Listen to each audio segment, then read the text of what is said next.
Honey. Now we're live. Ah. By the way, wave to your awesome wife for me, even though I will never see her. Well, you might. Now we're live. Ah. Wave to your awesome wife for me, even though so we can hear all that. No, I fixed it. Awesome. Also, and it's the thing that we can get like little mics like this. It's like, oh, look at this, Anyway, we're gonna get Jimmy a mic and some headphones, and he's gonna be pro. Anyway, it's NFT Game Day. We got the guys from Upland joining us here in a little bit. But I forgot we had this going on, so we got to do this. And there's an explosion. That might be my favorite part of Friday.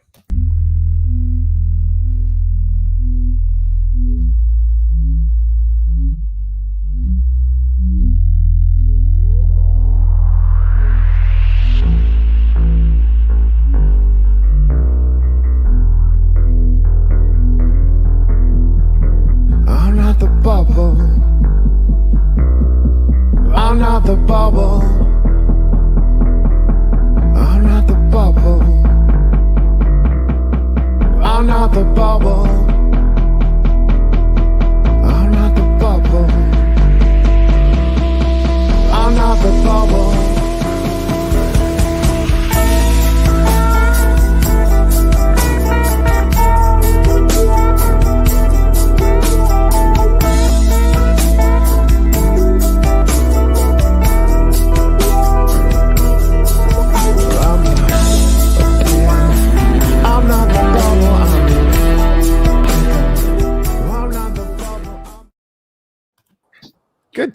Good timing.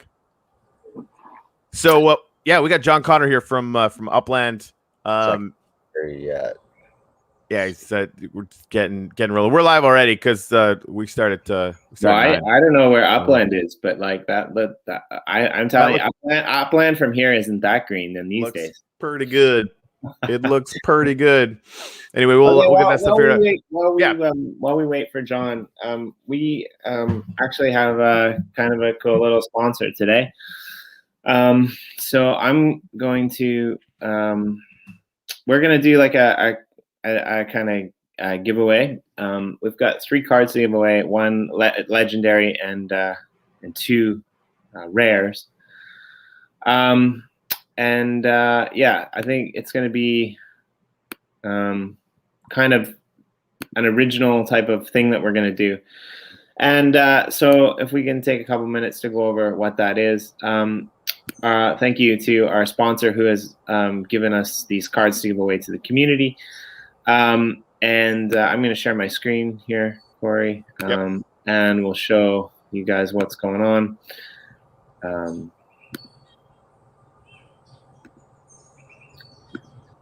Let's see. John, are those birds in behind you? Yeah, they're actually all around me. Sorry about my initial no, it sound. It sounds great. Not too loud. No, I can barely hear it. It sounds peaceful and awesome. Cool. Yeah, enjoying the remote life. Do you have like 9,000 tabs open? What the fuck, dude? We see your entire browser window, so. No, that wasn't supposed to. Something went wrong there. Let's do it again. Sorry. Yeah, while he's getting that figured out, for all the people that are sharing, thank you guys very much. Definitely throw your wax addresses in the comments, like Seth just did, and we will send you some presents. So sorry about that. Our sponsor today is going to be EOSCO, and EOSCO does these cool kind of. If you don't know what EOSCO is, they've got a bunch of different things going on their site. They're kind of an EOS news site. And they've got these cool little NFTs that they release on a monthly basis. So it's kind of cool because this week's NFT, or this month's NFT, is Yves LaRose, as you can see here from the cover image.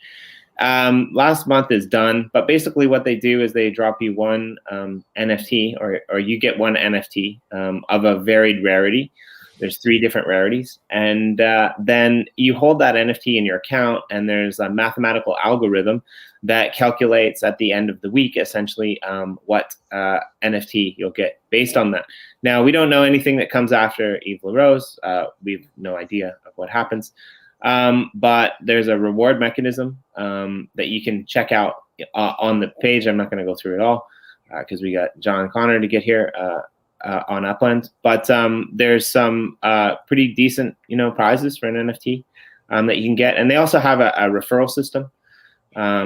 If you guys register and you use our referral system, that'd be kind of cool, because if we get a little bit extra bonus, then we're going to, obviously kick that back to our guests. What we're going to do next is I'm going to basically, we are going to make a tweet. I'm going to make a tweet, and then I'm going to drop the tweet link into my Twitter. And what we need you guys to do is we need you guys to retweet that tweet and add your wax address. And then on a weekly Roundup day, we're going to do a live kind of stream tally, and we're going to pick 3 winners. And each of the 3 people who are picked live on camera from their retweets are going to get one of these NFTs to their account. While I do that, why don't you give an introduction, John, Corey, and I'll figure that stuff out, and then let's get rolling with Upland. I'm looking at Upland because I've been hearing about this for months, and I've been meaning to dive in. I just dove in now, and I'm already fascinated in 45 seconds. So, John, if you could introduce yourself and then tell us literally everything about Upland. Yeah, sounds good. Jimmy, Corey, thank you both for having me on today. So my name is John Conner, and I'm a product manager and head of the live operations over at Upland. Upland is an NFT-driven metaverse that overlays digital economy. So it's a game, it's a metaverse, it's an NFT platform, all combined. And that's really what makes it kind of unique. It's also cross-platform. You can play it on your phone, iOS, Android, and web. It's free to sign up, and you don't have to manage any complicated wallets or keys or anything like that. So the foundation of the NFT metaverse in Upland is the property parcel, right? So you buy property that's mapped to real-world addresses, and as we add more features, you can do more and more with that property. Right. So we're just about to launch property development, for example, where you can build buildings. Those buildings are also NFTs that you own. So that's one of the things that makes the platform unique, is that it's focused on true ownership, where everything you put into the game, your UpX, which is the in-game coin, the properties, the things you build on the properties, the businesses that you end up being able to build, those are all things that you actually own, and no one can take those away from you. It lives on the EOS mainnet blockchain. I like it. And just looking at the design and game, it looks really slick. So what, you guys started with one city and you're branching out to new cities now, right? Yeah, we started off in San Francisco, and San Francisco is quite a bit more than half minted. So that's the properties in San Francisco have been bought by players. Then we started launching New York, specifically Manhattan, in a vanilla mode. So we started that a couple months ago, and that's selling really fast as well. And then we have an expansion area from San Francisco with Fresno, and we'll also be expanding to an area around Fresno and then also Brooklyn as kind of starter areas for players to get in at a lower price, because all of the prices are mapped to kind of like real world values, right? A fraction of those. So these areas will allow newer players to get more property, to build smaller businesses, but they're not going to be as exciting as San Francisco and New York, of course. Right. I live down in Miami. Any timeline for when you guys are going to launch there? It's funny. Our creative director has really been pushing for that ever since, our Basil. He really wanted to go all in on that. He's like, we just got to launch Miami real quick. So there's definitely a lot of support for Miami, and it's obviously blowing up. But, it depends a lot on the math, right? How the numbers shake out, because that's one of the interesting things about Upland is, 1/3 of the founding team has his PhD in economics and specialized in digital currency. So we have like literally a world expert on building these types of digital economies. And so the math that determines, what areas we roll out, when we roll out new areas, what the cost is going to be for different properties, what the bonuses are going to be for collections, all of that is really tightly integrated, which, again, makes the economy aspect really unique in Upland. All right. Fair enough. So what's like the basic economics now? Like, in San Francisco, I've seen, some like what are the land is going for more or whatever. Like, is it still kind of in a prep mode, or are there people actually building interesting things, in the ground yet? Yeah, we still consider Upland to be in a beta. So we're, an agile team trying to release features as fast as we can. And so we just did a number of tests, live tests with the community with property development. We actually turned into events. We call them the Sandbox Wars. So far we've had 4. We've turned into competitions where you can build across the cities and get different points for building different things. And we had multipliers, like we had a cell tower that was a negative multiplier, a llama statue that was a positive multiplier. Clearly. And we're going to do some more fun stuff with that. So that's a feature that, it's only been in sandbox mode. And again, these have been pretty successful games. We've had, hundreds of players put in like a ton of hours strategically building things. But the actual property development feature is going to come out likely in early March is what we're looking at. So it'll be property development, again, where players will own the structures that they're building as NFTs. It'll be a new type of NFT. You can eventually be able to use it as your home and, hang up art and put things inside of it. So it can also be kind of like your own personal NFT gallery, which is going to be really interesting. And then we're about to start beta testing for the business program. So we're going to be launching 2 business prototypes, and we're going to be working directly with a cohort of probably around 20 players or so to develop those businesses in Upland before we roll out the business license feature and allow people to, build their own businesses by themselves. Tell me more about the business license. Yeah, so the first 2 that we're rolling out, and again, we're starting simple. We want to make sure we get the model really precisely correct and allow players to build something where they can actually generate revenue and actually, not just enjoy themselves in a little game, but, again, participate in an economy. And so those 2 initial businesses are going to be, one is going to be a block explorer shop. So block explorers are the little guys, your avatar that floats around the screen that eventually you'll be able to have it drive a car and do other things on the map as well.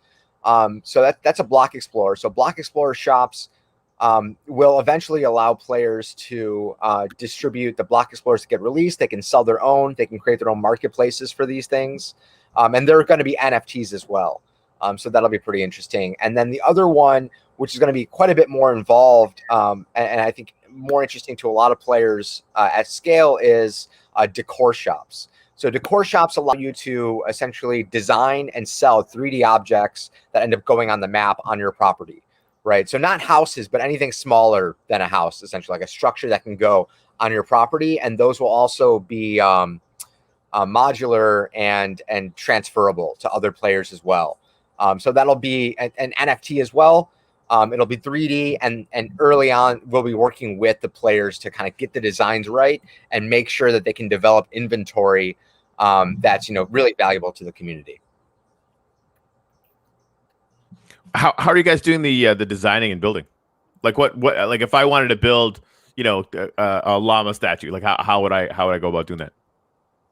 Right. So right now, they are pre-selected. So there's a certain amount of customization that can be done to like colors and some other things like that. But at launch, we're going to have 6 to 10 buildings, and llama statues were just for fun. So those aren't necessarily. No, I just meant it seems like.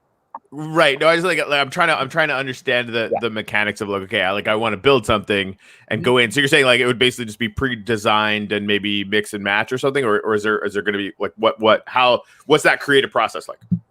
Yeah, right now it's pre-designed, and different building structures have different impact. You can do different things in them. The square footage matters and stuff like that, depending on what kind of businesses you want to run.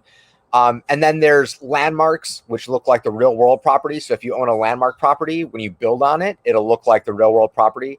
So there are about, I think there's 50 of them in San Francisco, and there's a bunch in New York. Like Trump Tower is one, Wall Street, the New York Stock Exchange is one as well. So there's that aspect of building as well. But aside from what we pre-select, there will also be like architects in Upland, and similar to the Decor Shops, architects will work on designs that they can then sell that have been kind of approved. Just like you have in the real world, right? There's like certain standards for designs that have to get approved, and there's experts in those fields. So again, in Upland, as we release more businesses, players will be able to do more customization, and it'll be driven by their actual, creative skills. Yeah, that's fun, man. And I agree, like, especially considering, the game is okay. You want to increase the value of everybody's land, right? So having that kind of system where you're not so much putting constraints on it, but like at least having the sense that you want to make sure that that you can produce things that are of high value. It's just going to benefit everyone. So I Jimmy busts my balls all the time because every time I get too excited about a guest, and I really was excited about this because I've been hearing a lot about Upland. I forget this tradition that we started at the beginning of every show, and so I'm going to go back and do that now. And all I need from you, Mr. John Conner, is one thing that you are grateful for. And we're going to throw it up on these permanent monuments. Yeah. A really simple one I'm appreciating right now is I'm just grateful for good weather. Nice. I'm in Costa Rica right now. And, anytime I'm feeling stressed, I kind of remind myself, like, I can just walk out in the best weather in the world right now. I can just walk and just be outside and be around nature. And so that good weather is something that I am very grateful for recently.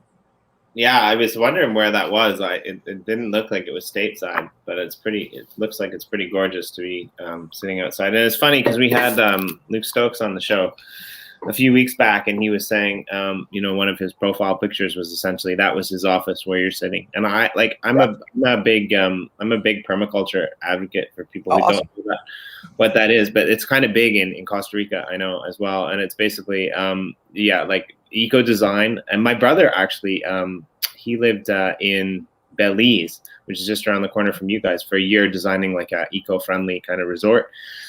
So like it's a really cool area, I think, that I respect in that sense, and nature, especially in that Central American part of the world, I think is really highly valued, and people often can be seen doing what I kind of hope at some point the West ports to, especially with coronavirus and things like that. I mean, what can be better than, sitting with a coffee on your balcony outside in the fresh air, working from home on a computer, right? Instead of cooped up in an office 24/7.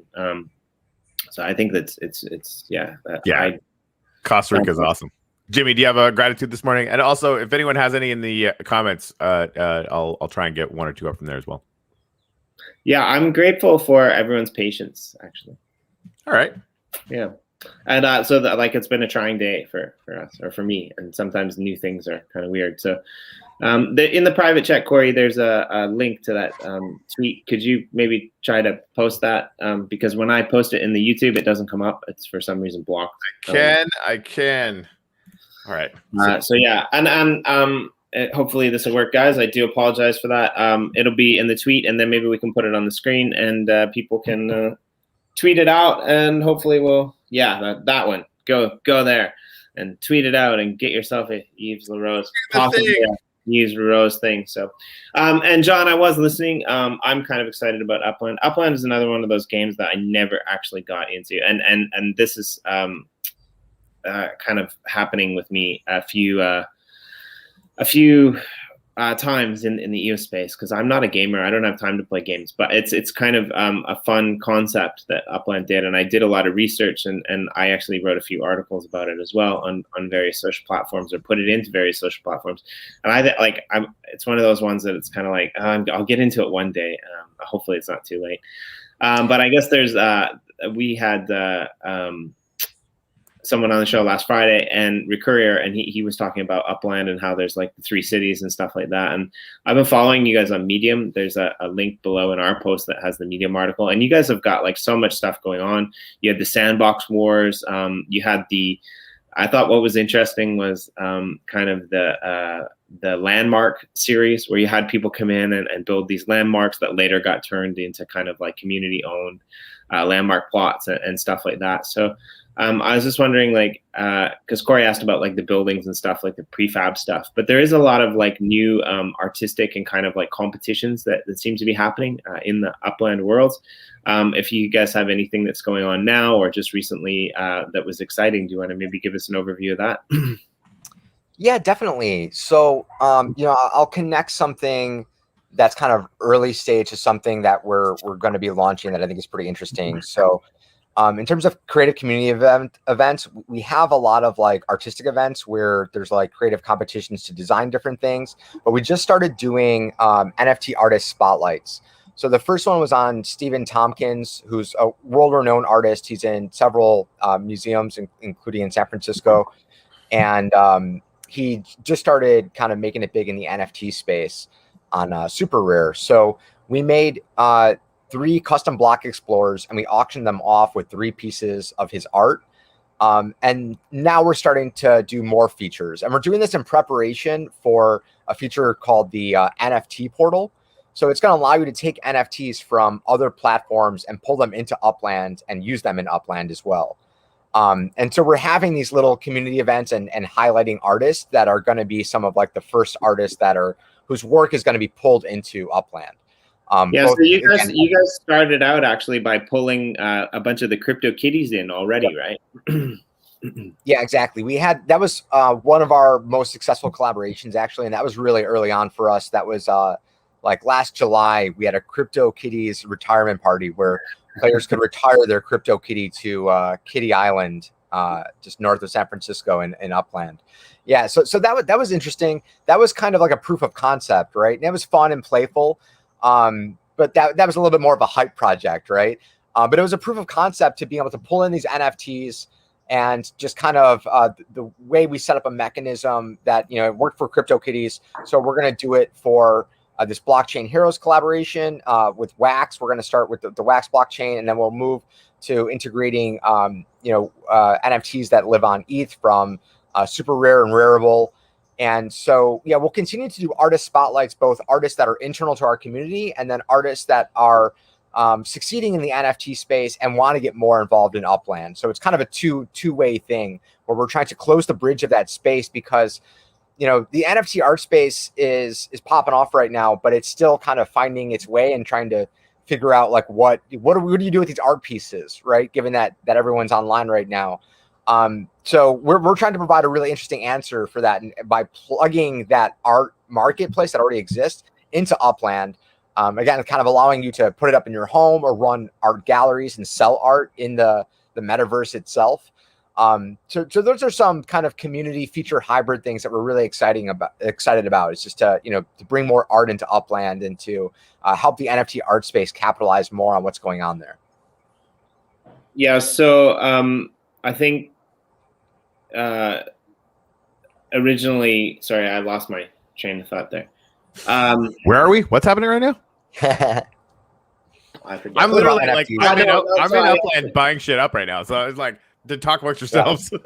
Sorry, I know what I wanted to ask. I wanted to ask 2 things. So whatever happened to those crypto kitties, number 1, and number 2, Mustafa had a question. Do we need an initial investment to start, or is it free to play? And you use skills to mine the progress. So I'm assuming he means like, do you have to actually pay to play the game? And I'm going to add a little bit to that question because we talked about this on a previous episode last week. You guys actually do have like a promo whereby, if I recall correctly, you don't actually have to put money in, but if you do put money in, you guys have a promo that maybe you can go over for any new users. The referral promo is what I'm kind of getting. Right. Yeah. So yeah, they definitely, if they're going to use a referral from this, should use the referral link that I'm assuming you guys are going to share on social media or somewhere. But yeah, so the first property purchase, when you use a referral link, they get a 50% bonus, and you guys get a 50% bonus of UpX. So that's a really streamlined way to not have to pay to play. So to answer that question more directly, though, about the pay to play is, you get a certain amount of UpX to start, and you're able to buy properties off the bat, right? You can start in San Francisco and get like 1 property that's a little bit more expensive, or you can start in Fresno and get like 3 to 4 properties that are quite a bit cheaper and start that way.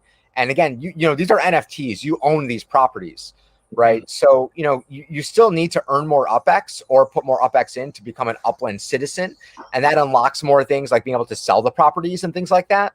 But it is possible. We have several players that have more than 1 million UpX in net worth, which is USD equivalent of $1,000, that have never put any money in Upland.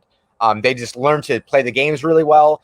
And, as we release more of these kind of mini games and engagement mechanisms and contests and competitions, it'll be easier and easier to earn UpX in Upland.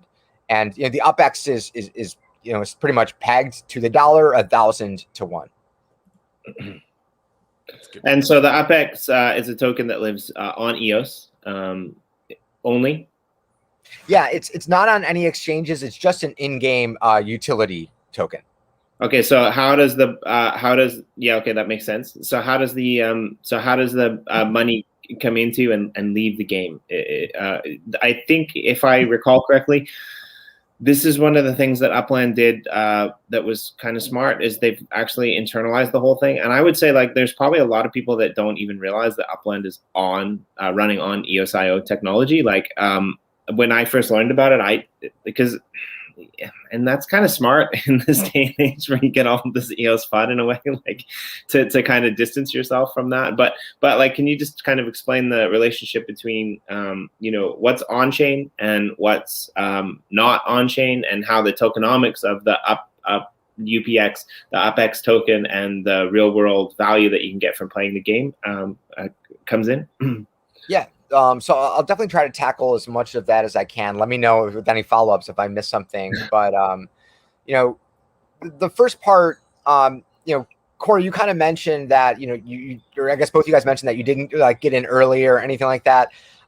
I think that's totally fine, because we're kind of playing the long game here. We're going for like real mass adoption. And the reason we think we can do that is because we provide a lot of the functionality of a wallet, and that's going to be the case more and more, again, as we integrate more NFTs.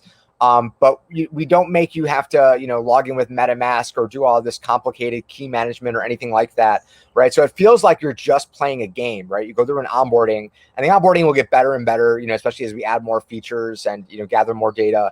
And we walk people through kind of even the concepts of NFTs, which, it seems like even in this space, we're at a minimum all early adopters to this very new space, but most people can't even think in terms of NFTs or like what that means or what the value is, right? The idea, that common phrase in the art space, why can't I just take a screen cap of it, right? That question is constantly being answered in the NFT art space.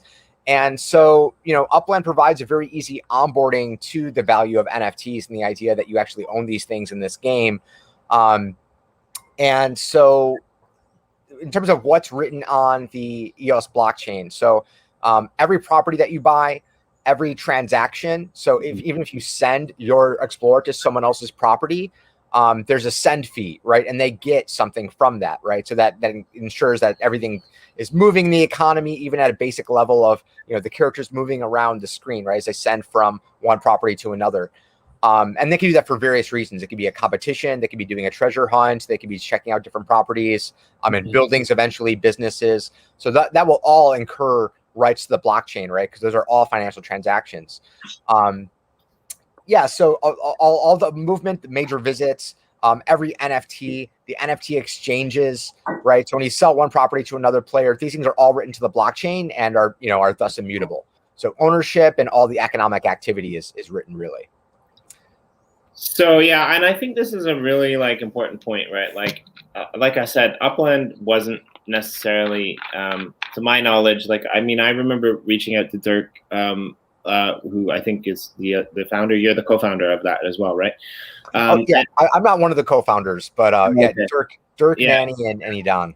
So I remember reaching out to Dirk back in the day and about putting the word out there, because I had just actually found out that it was Upland, and this was very early on. That it was on EOS.io, and I dug a little bit into it, to bring content to some people. And what I was kind of thinking about is essentially kind of what you were saying with the transactions and the on-chain gaming aspect of it, right? And I guess it brings up the question, what needs to be on chain and what doesn't. And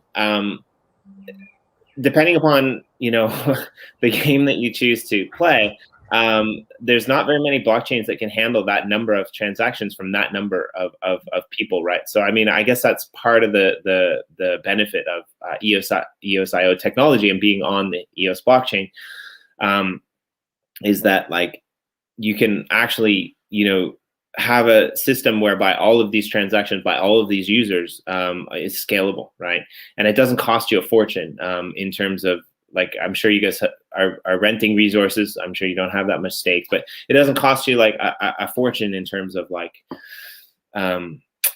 what might cost you on Ethereum, for example, at this time when you have like crazy gas fees and stuff like that. So I kind of like the idea of this. Now, like having a movement on the blockchain, does it always need to exist in that way? Well, I think that there's various functionalities of gaming, of blockchain gaming, and depending upon the game will depend upon exactly how much actually needs to be on the chain.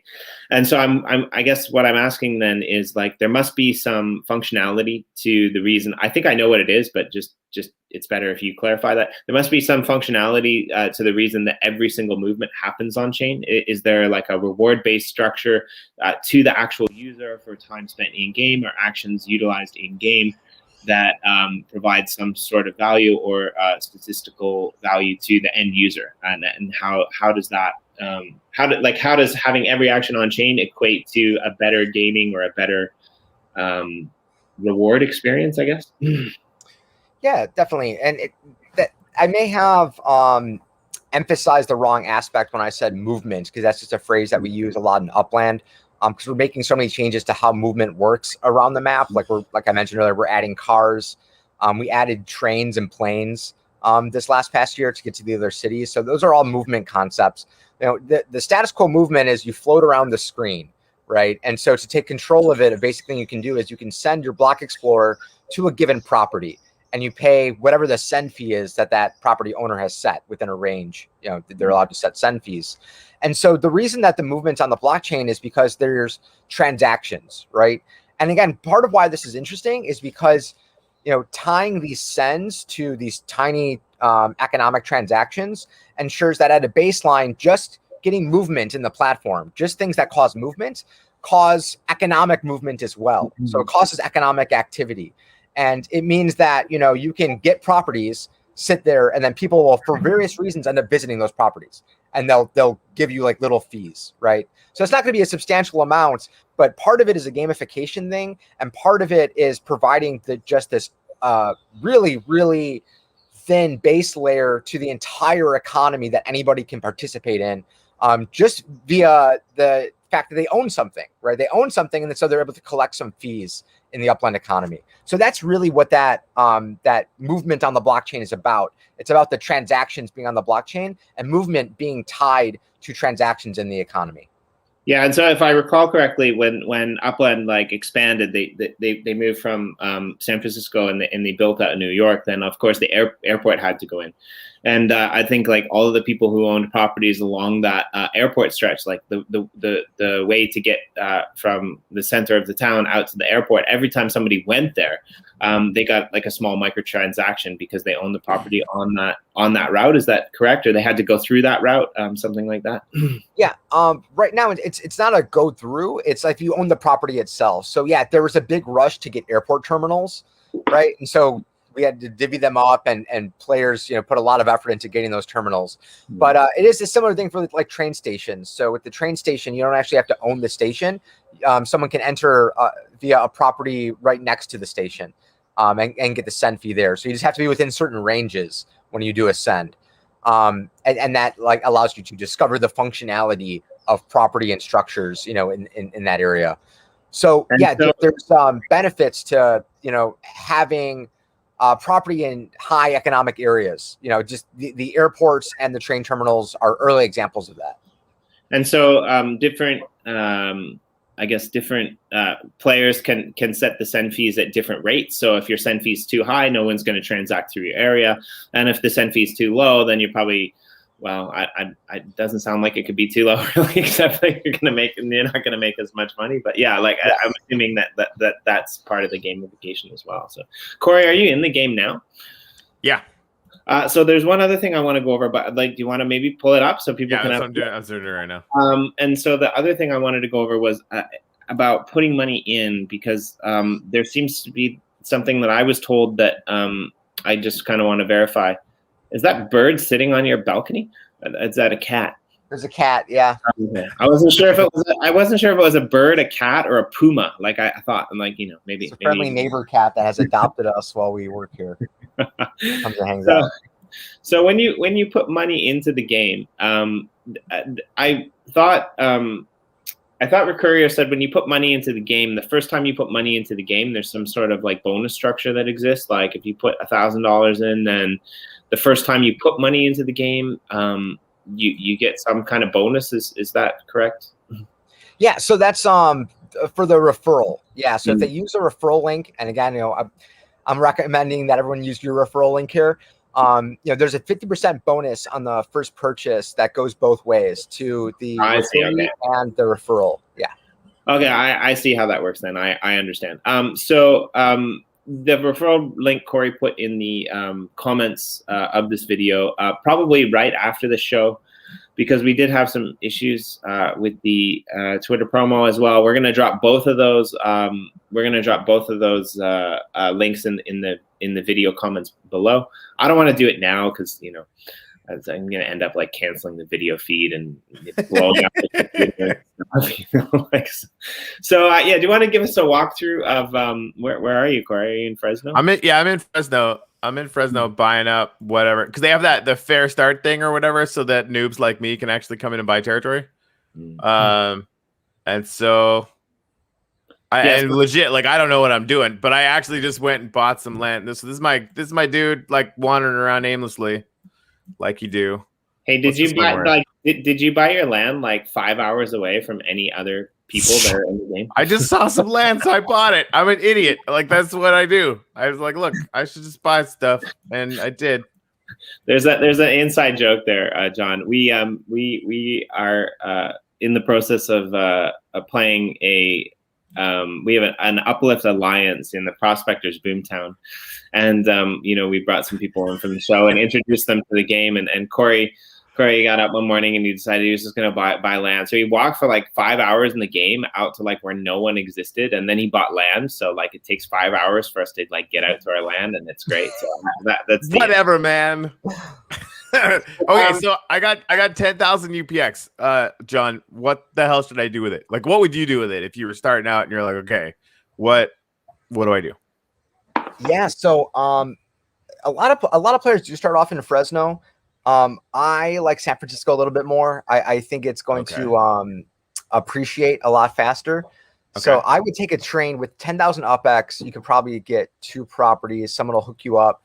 The Discord community really likes new players. Like, I've never seen such a generous community. If you jump on Discord and tell them you're new, they will literally help you strategize. They'll be like, well, what are your interests? Like, what kind of communities do you want to be involved with?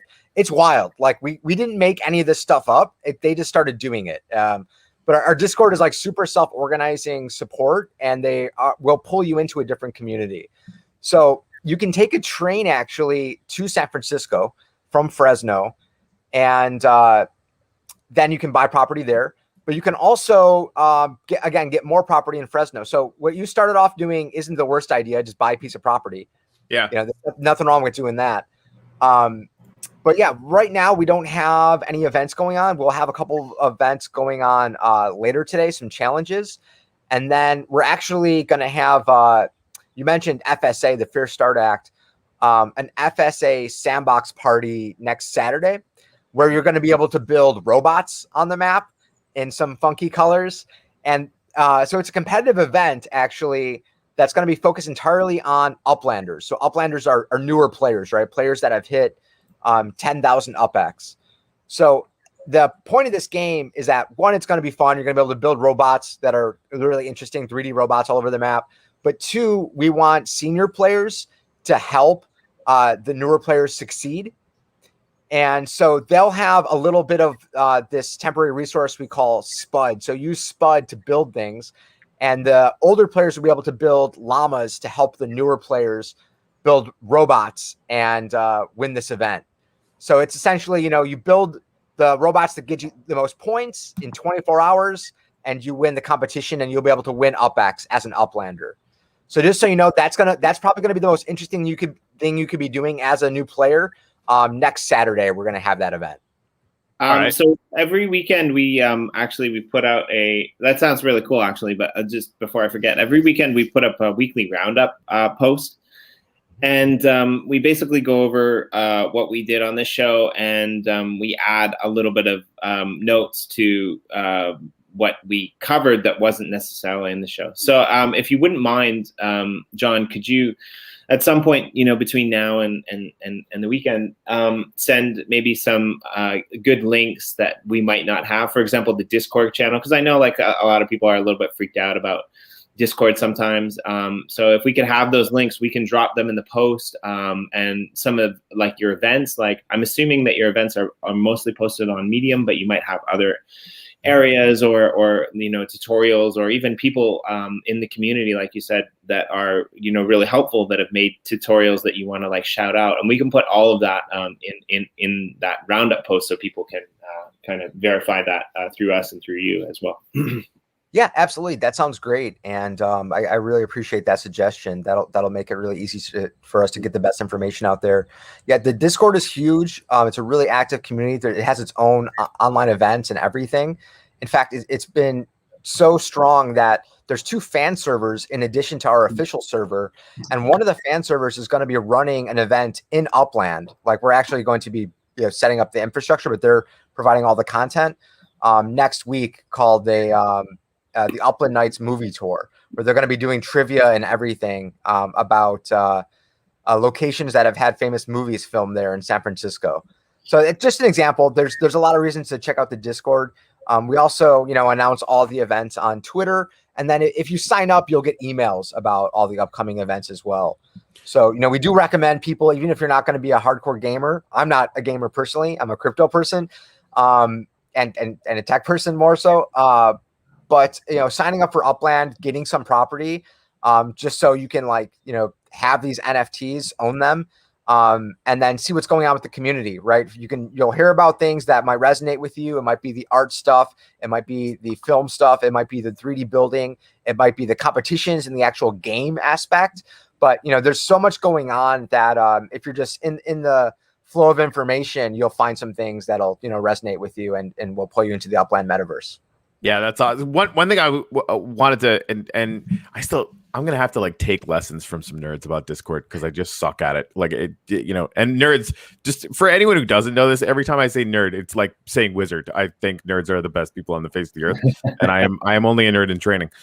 So one of the things I'd love to do, John, is get in touch with maybe some of the better players, like some of the movers and shakers that are kicking ass in this world, and then maybe we could have them on an NFT game day to kind of talk about what they're doing and promo whatever events they got coming up. I actually really like that idea. This is fascinating. It really is. We could have people come on for 10-minute spots and just show their properties, their strategy. I love that idea, actually. Yeah. Maybe have 4 winners of previous events or whatever. We'll just make those motherfuckers famous. Sorry to cut you off. You just got me really excited there, Corey. That's what I do. That's what I do. His nipples are hard right now. You can't see because he's always wearing those giant dad sweaters, but rock hard right now. Now that I've made it awkward. Great chemistry over there. I love it, guys. That's what you need to have a good podcast. I'm taking notes over here. So yeah, always talk about hard nipples. That's all you need to do. Every show, just blame your co-host for having hard nipples, and then everyone's like, "What? Wait, what?" And then I kind of have an excuse. I mean, I'm the only one in a cold weather climate right now, so and it's not even and it's not even that cold. So Miami got down to 55 degrees, dude. It was so cold. I know that you noticed that. He's like, "Shut up, Corey." No, man. That's really not. That I know, dude. I grew up in minus 40. I am such a wuss now that it's embarrassing. So I know that when I first read the stuff, I'm guessing Corey grew up in minus 40, up Whitehorse, Yellowknife, somewhere up there. I'm guessing you're probably not going to put that on the map anytime soon. So, can you imagine if you could take a train to Whitehorse? That'd be awesome. Well, it's Yellowknife. It's weird that you took the capital of the Yukon as where I grew up, which it's not close. But there you go. It's Yellowknife. Just for next time. I mean, it was one of the 3 territories. Yeah, it's true. I guess there's 3 territories now too, because they chopped up the Northwest Territories, didn't they? Yeah. This is why people show up. They're like, Shout can you guys out to talk Nunavut. about provincial mapping systems in Canada, please? That's what we're all really here for. But yeah, if you don't know, John, I'm in Japan. So I live in one of Japan's major cities. And when I first read about Upland, I know that they were planning on mapping quite a few cities from around the world. And I was just kind of curious. I know you probably can't give a lot of this information away, but I guess a lot of your users at this point will be from America or from North America, because those are the cities that are represented. Do you have big callings of players from other countries that you're considering moving into, and where would those people be from?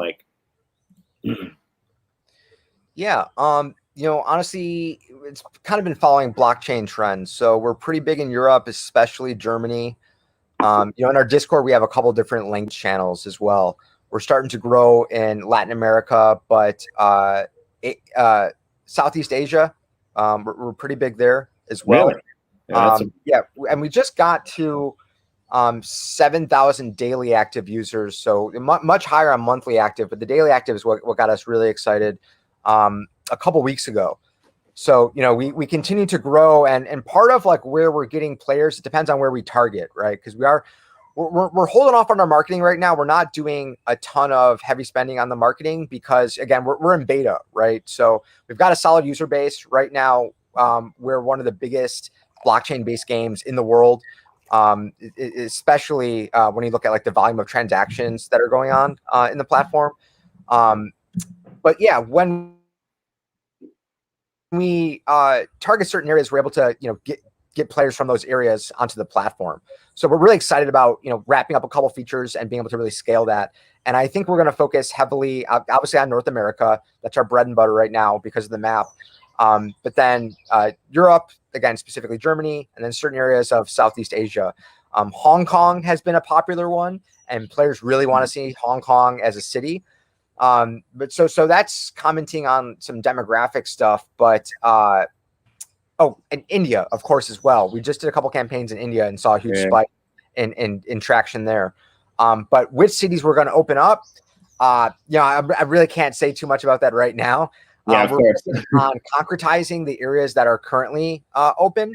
And once the minting of the properties gets to a certain point, that kind of forces us to launch another city, right? We had to launch New York actually ahead of plans because San Francisco was being minted so quickly, right? Fresno's being minted so quickly. So last night we actually announced on the UpX podcast. I think you guys would like the UpX podcast, guys. They're two top tier players as well. You should. Is that is Recurrier running that for you guys?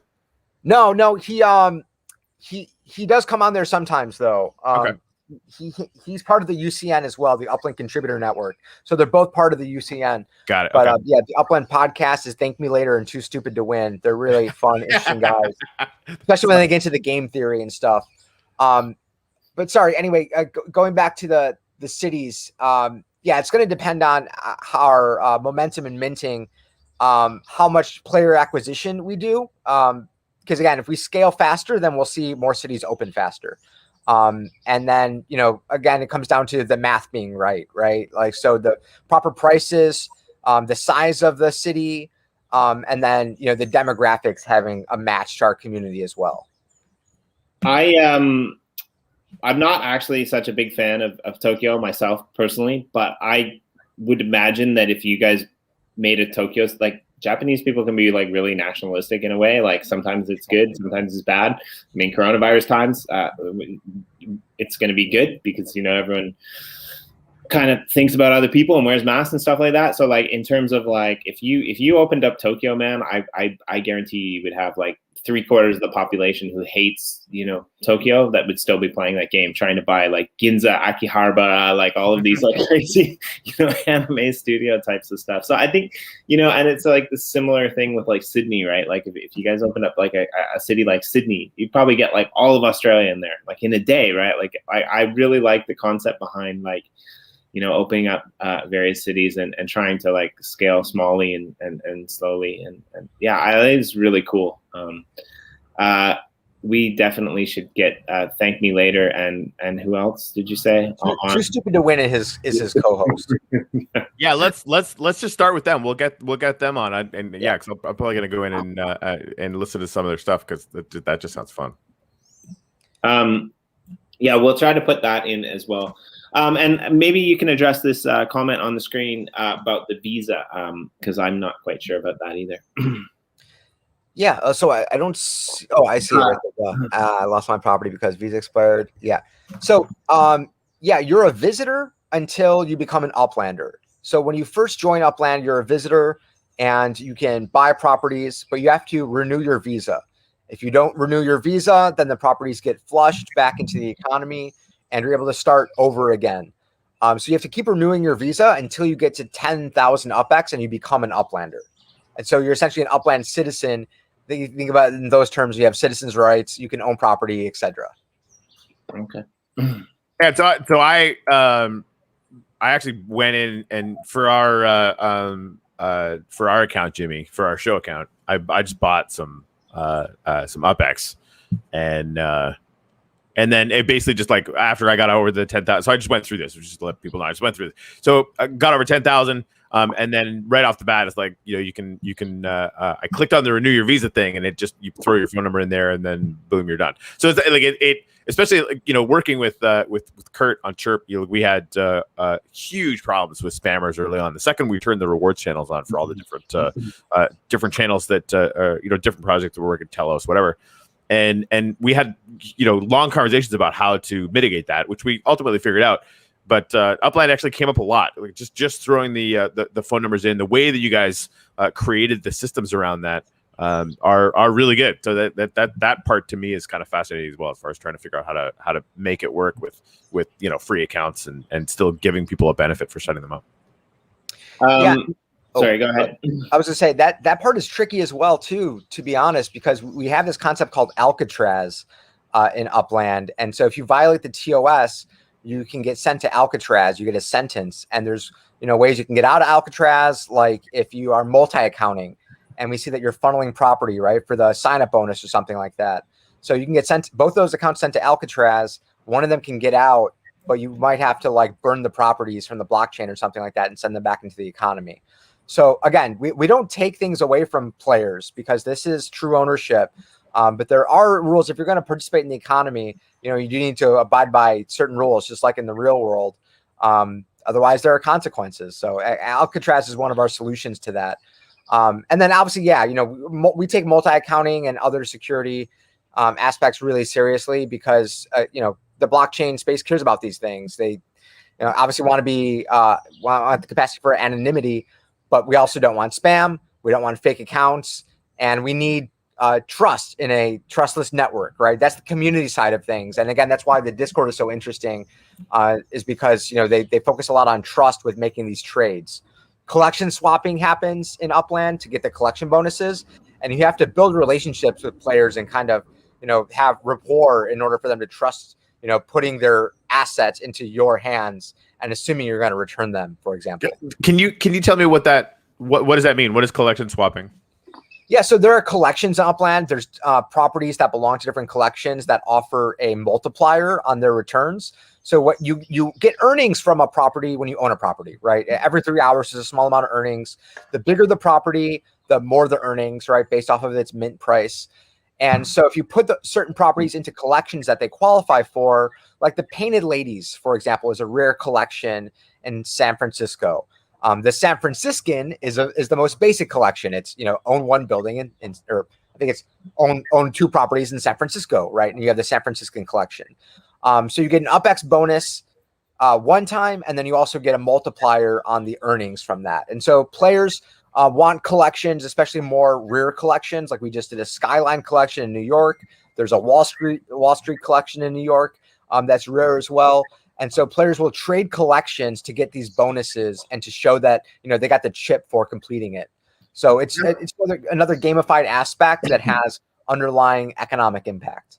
I'm gonna totally like date myself here, but like it almost to me seems like a cross between those like choose your own adventure books where you used to get to turn to page 69 when you were 8 years old and had no idea what it actually really meant. And I have no idea why that was there. But and Monopoly, right? So like you get 4 houses, you get that bonus, right? Yeah, I like it because it kind of seems like you can put together your own collection, like from what you described there with the San Franciscan collection, right? You own 2 houses. I mean, how many people in San Francisco own a duplex, right? And then you become rewarded more. So I quite like that. I want to address one other thing, Mustafa. We kind of went over this earlier, but just to clarify this again, so that the UPX token is not tradable on any market. It is an in-game token, but you can pull that token out. I'm assuming through like an in-game exchange or something. Maybe you want to go over that as well. Yeah, so you can't pull the token out directly. What you can do, and we are beta testing this now. We currently have 100 players that are doing this. We call it property to USD. And eventually it'll be NFT to USD. It's just that right now the properties are the primary NFTs, where you can sell properties for USD directly. So eventually that will be, it's 100 players right now. It'll be all players will be able to sell their NFTs of any type for USD directly. So that's how you can convert it back to fiat currency. And on a long enough timeline, through our partner, we're hoping to add crypto as well. So being able to like sell for Bitcoin, ETH, and EOS and others. And that's through Tilia, the from the same creators of Second Life. They're kind of leading in this space in currency exchanges in game. So that's our integration partner. And as they add more features, we'll be adding more features as well. I just had thank you for that explanation. I just had visions like I remember there was a Simpsons episode way back in the day where like there was this episode where like Homer somehow went through this like weird time dimensional portal and the whole Simpsons video turned into like a 3D thing. And when you disappeared there, Corey, I like could imagine you like a 3D animated version of yourself walking around like in Fresno, California in the Upland. I'm on this train right now. Never mind. I just found the train. I'm on this train. Whee! Yeah, so I got way too much enjoyment about going on the map and finding the train that I was on. Like that shouldn't be something that a 45-year-old guy would be like, oh, that's fun. But it's still that happened. I'm guilty. So that's cool. Cool. We're proud of that. It's the little things that count. Obviously, for sure. For real. Yep. It's a pretty straightforward map interface right now. Not a ton of complexity, but again, we're in beta, and I look at us as a startup, right? It's just hard to be a game startup when you're building the entire platform from scratch, especially being on blockchain. Yeah. And so, with every new feature, it's going to be leaps and bounds different, right? On a long enough timeline, you can probably expect something akin to AR. And that's one of the really cool things about the locations being mapped to real world addresses is once we start exploring augmented reality, we have almost like a rights system of like, well, who gets to control what displays where? And, how do we tie it to some coherent mechanism so that it's not just arbitrary or a one-off, which a lot of AR stuff it kind of is. So, again, on a long enough timeline, you can just imagine where these types of, functionalities can take the experience, right? And this is just the very beginning, right? We're going from 2D to 3D models, which we're just getting into the 3D. And that'll open up quite a lot to the experience. Yeah, I have no idea where this is going, but like so in the city that I live in, every year they do this cool thing where they have at Christmas time some lights and they do a lot of 3D mapping on some of the older buildings in the city, and they've got like artists and stuff that come in from Germany actually, or Switzerland or Sweden or whatever, and like some of them are really cool, some of them are really cheesy, but they do these 3D mapping kind of things with buildings like castles filling up with water and some really crazy cool stuff, little animated characters and stuff. And so like I'm wondering, like, is this maybe in the long-term game plan? Because like with augmented reality, there's a lot of these games already who have kind of taken this ideology that you can essentially walk around with VR glasses or with your phone, and when you're looking through the phone, Pokemon Go kind of did this. There's like a new dinosaur game that kind of can have a dinosaur attacking your cat in the back room. Is there like kind of a long-term vision to be able to kind of meld the real world and the gaming world in some sort of way through a virtual reality system? Yeah, definitely. I can't speak to specifics. We're focused on, the roadmap ahead, right? Which is like, oh, sorry, guys, got a little bit of noise here. Car driving by. So, on a long enough timeline, maybe VR. The thing that I think is a lot more accessible, shorter term, is augmented reality, right? Which is what Pokemon Go essentially was. I definitely have to jump in with the map that you have going on right now. AR makes so much more sense than VR. And again, like I'm sure you could create a VR sort of a dimension layer if you wanted to, where people could actually go into the places, whatever. But like right off the bat, AR, you're going to be able to go to any one of these places on the map and see what people have actually built. I meant AR. I just said VR. Oh, sorry. how dare you? Yeah, no. It's genius. Sorry for interrupting. Go ahead, John. No, it's fine. The thing I'll say that goes along with that, though, is that we're really trying to be the platform as well, right? The foundational economy, the NFT engine, with the NFT gateway integrations and with businesses as a core part of what happens in Upland. And then focus on integrations, right? So we have in our roadmap for 2021 arcades as businesses. And what's going to be in the arcades, what's going to make them unique? Well, we're going to, on a long enough timeline, again, this is probably going to be a 2022 item, offer tools to developers to develop games in Upland, right? And some of these you might have earnings, you might have casinos, depending on regulations and things like that. But yeah, the more we can open up the Upland platform to developers, the more we can build into this metaverse. And that's really what we have to do to plug in all these different things. So if you think about like, augmented reality platforms that are making headway now, I just think like, well, why can't we pull that as a layer into Upland, right? And a long enough timeline. Yep. And as interoperability becomes more of a priority for these other platforms, it's only going to be easier for us to build those tools to pull in experiences that are made on other platforms, whether it be NFT, AR, and maybe even ultimately VR. I like it. I'm sad because I should probably know this and I might throw myself under the bus again, but are there any plans for like, we're on a 2D map here. Is there a way to zoom into a 3D map? I don't think we have one yet. Yeah, so there kind of is. If you let's hit that little I kind of marker. thought that there might be, but I'm not sure how detailed it is. Yeah. If you keep zooming in, you'll start to see buildings. So you can zoom in more. You can do the two finger zoom. So we just had a competition. So zoom in a little bit more at the property level is when you can start seeing. Yeah. So they weren't built in every neighborhood because it's a pretty big map. But we had over 1,000 buildings made during this last event that you'll find in certain neighborhoods. So you can find neighborhoods by clicking on that. If you go to the bottom right corner, the top of the three, if you click that, you can see the neighborhoods. So if you look at like over in Dog Patch, which is going to be right next to Porchero Hill, if you just go to the right a little bit further, you'll see Dog Patch is that smaller neighborhood next to Porchero Hill. So you can zoom in over there, and there's probably a lot of properties that have been built over there because that's a really active neighborhood. So if you zoom in, sorry, I'm not seeing it. Oh, sorry, to Porchero Hill. Oh, right here.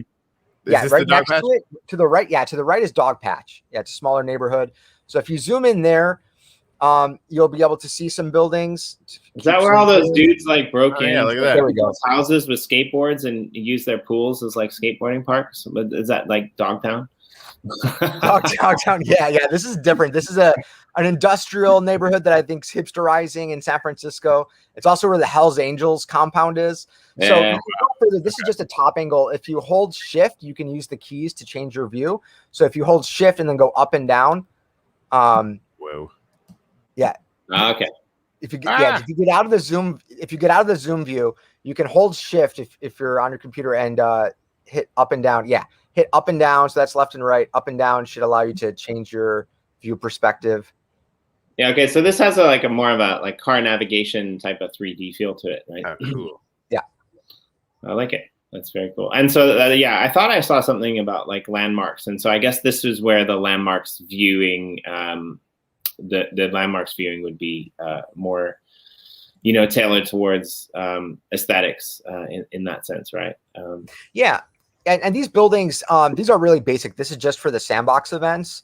The actual buildings that will be released with property development are going to be a bit more nuanced. Like I said, a little bit more customizable as well. And those will just be, the beginning. So we'll have a lot more structures that you can build, a lot more, customization that can be done. And then, like I mentioned, things like Decor Shops will allow people to fully customize the map, right? And once that happens, we'll change a little bit of the map interface in terms of how you're navigating, how easy it is to like get to neighborhoods and to find like main strips with businesses and buildings on them and things like that. So that's all going to be coming fairly quickly, actually, in like the next couple months. So can you direct me to where I can pick up a sweet piece of San Francisco land for 10K? Yeah, honestly, let's see. Visitation Valley might be a good one. If you look at like South San Francisco, towards the bottom of San Francisco, you might have a better chance. But I would recommend jump on the Discord, get in the new players channel, and there's someone who pays more attention to this specific question than me, because that's just how supportive our community is, and they will tell you probably the best property you can buy. Actually, do you have a link for that we could post? Yeah. Okay. Yeah, let me grab it and share it with you guys. And then I actually got to jump off in just a minute. Nah, no problem. That's great. Thanks so much for having for joining us, and we hope that maybe have you back sometime again soon, and maybe guide us through one of the Sandbox events once we get into it. But we'll definitely share this link, and also for all of the people who are watching, I'm going to put the Discord link. Hopefully it works, unlike the Twitter link before. But just as a little bit of an aside, if you hang around for 2 or 3 minutes after John jumps off, Corey and I have a couple things that we can speak to, but we don't want to hold you up with our business. But yeah, if you have anything that you want to wrap up with, John, that'd be great. But please come back, in a month or 2 months, when you guys reach the next phase of your development, and we'll try to get. Thank Me Later, and I can never remember that guy's name. Too stupid to win. Yeah, on very soon. But yeah, it was awesome. Good. If you could please hook us up with them, because we'd like to take a walking tour with those guys as well. Definitely. Yeah, I'll send you over the show notes with their information as well. Jimmy, Corey, I just want to really thank you guys for having me on here. It's been really great talking to you guys. Always love to show the company, but also you guys are really entertaining, and I've really appreciated the conversation. So I would love to come back on, especially as we're releasing new things and everything becomes more engaging. I think we'll have a lot to report on. We just did an AMA for our 2021 roadmap. And so that 2021 roadmap can also be found on our Medium. Highly recommend that people take a look at that to get an idea of where this platform is going. Because it's, again, we're already one of the biggest blockchain games in the world, and it's only going to get bigger. So I highly encourage people to get in as soon as possible, to get some property in Upland and start engaging in the community. Because the more features we add, the bigger this is going to be, the more players there are, and we're going to the moon. So that's my message, is to get involved, check it out. That was a great show, man. Like I like it. I approve of that show. I'm going to reach out to you on a personal level as well, because obviously everything that's going on, we're not going to fit it in our weekly roundup post. So we're going to have to round that out with something else dedicated, because I really like what you guys are doing, and super stoked to have you on here. So we'll maybe I'll reach out to you, and we'll put together something special for the community, to maybe a starter's guide or something like that. That's awesome. Yeah, perfect. Yeah, that'd be really good. And then they could use our referral link, and we will get fucking loaded, Jimmy. Another reason to get in early, right? Because referral links go way further in a pre-viral era. Once we hit virality, then the referral link, isn't going to have as much impact. But so get in now, get the referral link out there, and cash in. Yeah, I know. I'm so pissed off. I didn't understand that back in the early days. Get in where you fit in. Yeah, dude. Like, this is where because we do show notes every day for all that stuff, right? We should have our referral link in there, because why not? Yeah, well, we're going to, and but here's, I'll go one further. You know, if you're gonna go and play Upland, that's cool. Go and play Upland, and if you don't want to use our referral link, it's okay. Hit somebody else up in the comments. It's always here. Like, you know, there's a few people that are always here, and be like, you know what, you use their referral link, I'll use your referral link, and let's pass the referral links around. Let's get. Jimmy's the worst shill on earth, but the best community developer I know. And seriously, the community is far more important. So I'll just I mean, he's right. I mean, we're going to promote it anyway, but at the same time, for our community who's already here, Jimmy is totally right. Use each other's referral links, and you know, get a few hundred people in there. I mean, the best case for us for the show is that we create a tiny little bump in the Upland daily users over the next couple of weeks. Yeah, use ours and then shill it out. Just shill out your own, but use somebody's. If you don't want to use ours, use somebody's. But yeah, thank you so much, Sean, for joining us. And we really want to have you back. Yeah, let's make it happen. We our policy is like, if you don't want to come back, that's on you, and we've never run into that issue before. So thank you. Hey, by the way, shout out to the Discord community in Upland. They are already helping me. Like, they're not fucking around at all. So shout out to you guys. You guys are awesome. So thank you guys both. Again, it's been a great time, and I will come back on anytime. And again, thank you for thanking the community. I thank them all the time. They make my job so much better. And I'm very grateful for the community members we have that help each other. So it's a huge part of our success. Anyway, with that, I'm signing off. Llama out. Thanks, John. All right, cheers. Llama out. I totally realized that was I couldn't keep him any longer, but I totally realized that was the one thing that I forgot to ask. It's like, where the hell did the llama come from? I really want to know that. Right? Like, yeah. I guess we're just gonna have to have him back. So I got to go into. I think they're telling me the Mission District is where I need to go. Well, that makes sense. I mean, if you know San Francisco. So while you do that, I got to clarify something, because we're going to get better at some of this stuff. And I'm going to fix the YouTube stuff. But there was a couple comments up top by Chris and a couple other regular viewers, and I really want you guys to be on this. And this is something new that we're doing with the promo cards, and we're trying to get stuff, because like, I think it's cool that like sometimes we pay for stuff and we give it away, but at the same time I kind of want our community to get stuff directly from other communities. So the deal is, what we want you to do is we want you to find that tweet that I posted, which we'll put in the links below, and we want you to retweet it with your wax address. That's it. All right. Unfortunately, if you tell me that you retweeted it twice, like, it's cool that like sometimes we give you NFTs in the show, and you drop your wax address in the comments. This time, it's not going to work. What we're going to do on the weekend is we're going to pull up that schema on Twitter, and we're actually going to do a random number kind of generator so that everyone can see who the winner is. And so we're going to do that 3 times. There'll be 1 legendary and 2 rares that go out. So unless you retweeted it with your wax count, then your number isn't going to be randomly generated. So I just want to throw that out there. It's something new that we're trying, but we want to find a way to like kind of optimize this. We want to find a way for like projects to be able to come in and give you guys NFTs. And it's awesome that like we can give NFTs to you guys in our show, but we want to find a way for like, Blockchain Heroes or Bitcoin Origins, if you're that lucky, really, seriously, or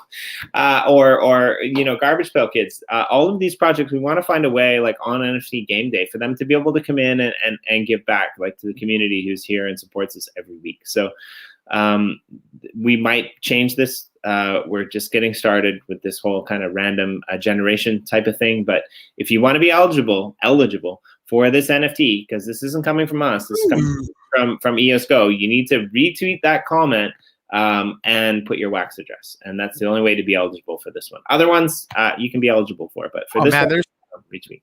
Sorry, dude. I'm sorry. Like, hey, listen to me. No, because that there's some details there. So you definitely got to get in on those details. People are actually selling property for like $5 and 5K UPX, and I finally figured out how to do this here. So that's cool. I also think that we're gonna have to hire some interns or something. Legit for the people that are like, I would love to get. We need a better name than intern because intern is demeaning. Super powerful, apprentice wizard, fucking whatever you want to call yourselves. The apprentice wizard thing I think is already taken, but you get the idea. To do the sending out, every time we do a show, which is all the effing time. Well, I'm gonna go. 100%. But I'm gonna go like that's a big one. But I'm gonna go one step further. Like you and I do this because we like each other, and we like the community, and this is pretty freaking awesome. But we do this. You and I, we're on here 5 days a week and then some, and it's great. That's awesome. But like you said, we're building a community here, and I think in the future, we're not going to be able to keep up. Like we're already having trouble keeping up. We've got all these great games that are coming on. We're trying to build communities across various games.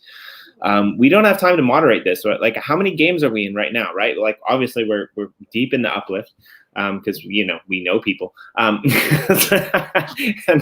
we're doing the Prospectors thing. Now we're kind of into Upland. We've, dabbled in Dark Country, like all of these various games for NFT Game Day. There's just not enough time. So we're going to have to figure out a way to involve you guys who are still here and still listening and figure out like a way to yes. Something.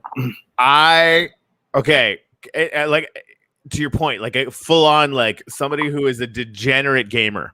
Yeah. For these kind of games, right? Because I just started a call a block, whatever the fuck you call those stupid things. One of our, I can't remember who it was. Thank you to whoever it was telling me you basically, I think it was in the Chirp Telegram. Because I talk about our planet all the time, staking to our planet. The stuff that you win doing the call a block weird adventure bullshit thing. You can stake to our planet for some decent amounts. By the way, our planet has got an announcement this week. I'm going to get somebody from there on to come chat about that. Call a box, yes, Mustafa. Might have actually been you that was talking about it. But I think we should start game accounts because I just started us one for the Uplifters, whatever, right? So we start game accounts for the show, and then have everybody help us develop it, right? Because I don't have time to do the breeding program for the show. But if we did the breeding program with Callbox, we would have NFTs to give away to everyone every show, right? Or not even that. Like once we figure out badges and stuff, like we're going to be able to create the Uplifters, DeFi model where if you're in, we start all these breeding programs, we figure out ways to get new NFTs, we get them mining alien worlds, we get them in the Uplift when that launches, yada yada yada, and like that just becomes this thing. If you own a badge from the show, you get a percentage of that every month or whatever the fuck it is. But we just need people to help us with that, right? Because with the breeding program, we can go crazy. Land ownership, with the referral program, we could roll what we get from that back into the community. Like there's just a million things we can do. We just need a few degenerate gamers to help us. I would agree. What did you say? Something to flow? What did you say? Something to flow? Me? What are you talking about? I don't know. I lost my train of thought. This is the problem. This is why I cut people off, because I can't keep a thought in my head long enough to make the joke that I wanted to make. Because there was a great joke there. It was nantoka. There's a famous English saying, something to flow. Nantoka. When you're creating something, when you're creating, design to flow. You just said it. I can't remember. Anyway, it doesn't really matter. I'm a degenerate talker, so that I get lost. But anyway, like my point was, like I think there's a stock to flow.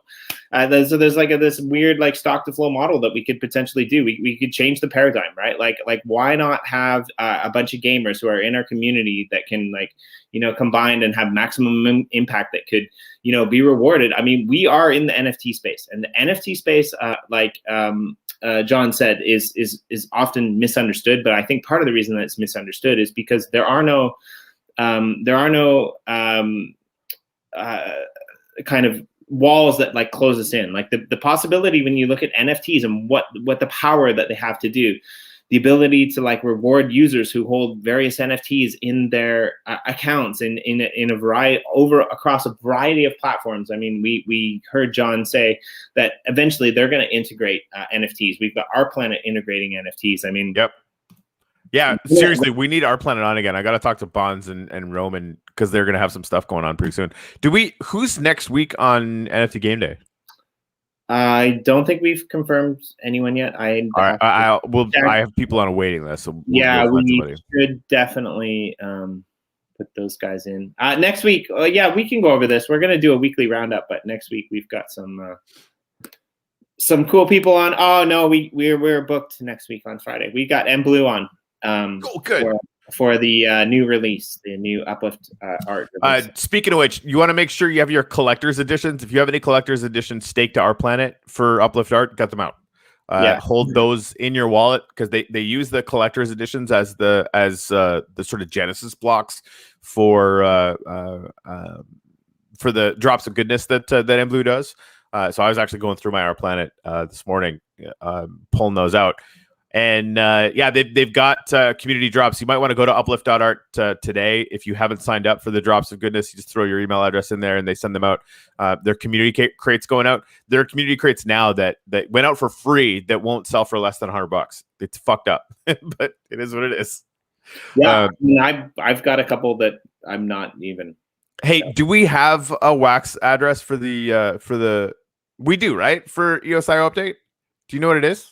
Yep, I can tell you it was the one that was dropped in the comments. Let me just pull it up here. It's also in the comment below this video. Okay. Our wax address is we've got a wax address, a Telos address, and just need the wax. Just need the wax. Focus.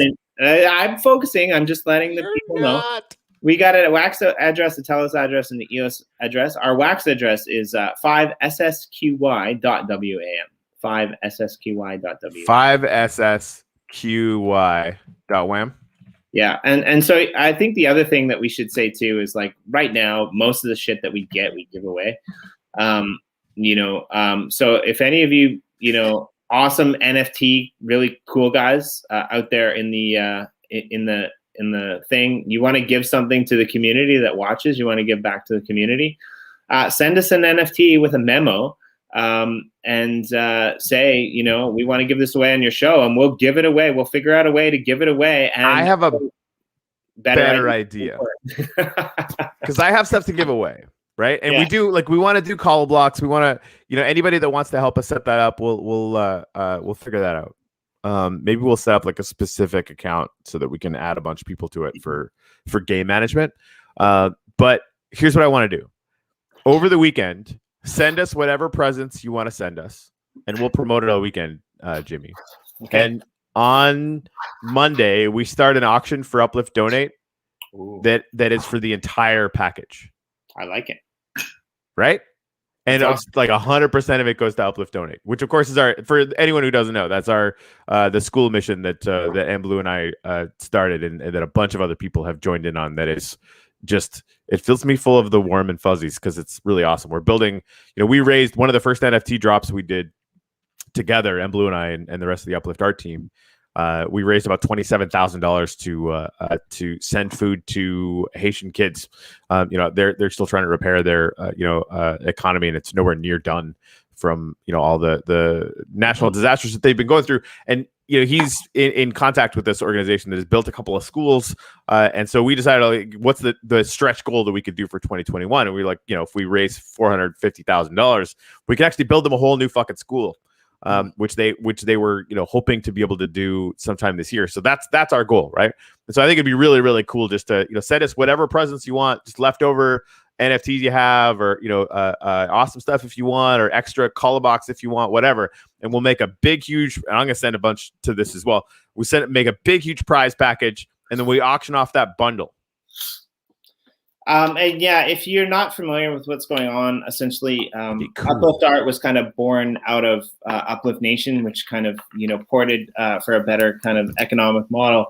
And I think that the Uplift Nation site, if you still want to read about all of these places, it's still up and running. So you can go to upliftDAO.com and you can read about the school. You can see interviews and meetings from back in the early days when we kind of first started Uplift Nation and all of that kind of stuff. And I think this model is much better, like you said, Corey, because it enables us to target specific projects and actually do good rather than have to deal with like all of this regulatory compliance shit that oftentimes you have to worry about if you're managing as opposed to just gifting.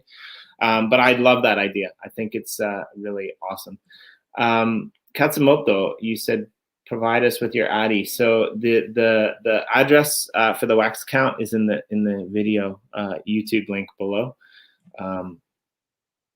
But I think that's all she wrote for us tonight, Corey. I think that's I think we nailed it. Yeah, we should make a post about this as well, just for what we're doing. We'll share it around. But yeah, 5SSQY.WAM is our show wax count.